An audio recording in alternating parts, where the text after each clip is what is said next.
আসসালামু আলাইকুম প্রিয় কলিজার বন্ধুরা, সবাই কেমন আছেন? আশা করি ভালো আছেন। এই যে দেখতে পারতেছেন, বাড়িতে এসে নিজের বাড়ির গাঁথুনির কাজ করতেছি। তারপরে পিছনে দেখতে পাবেন, ফুল ভিডিও দেখলে অনেক কিছুই দেখতে পাবেন। বাড়ির পুরা ভিউ তো ধরে ধরা তোলা হলো।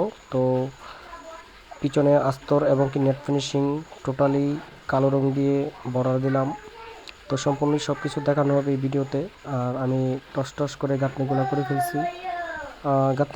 গাঁথনিগুলো করা এমার্জেন্সি দরকার, তো আগামীকালকে আজকে গাঁথনিগুলো করে রাখলে কালকে আস্তে করতে পারবো। আর বিশেষ করে হচ্ছে বালু বেশি হয়েছে, তার জন্য বিকেলবেলায় এই গাঁথনিটা ধরলাম, ধরে করে করে ফেললাম। আমার কাজটা হয়ে গেল, বালুটাও কাজে লেগে গেল।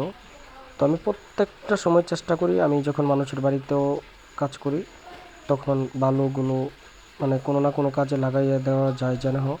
তো এই যে দেখতে পারতেছেন আমার নেট ফিনিশিং, এদিকে বাউন্ডারি কমপ্লিট হয়ে গেছে। তো এদিকে আস্তর করে একদম নেট ফিনিশিং করে ফেলছি, কালো রং দিয়ে দিছি।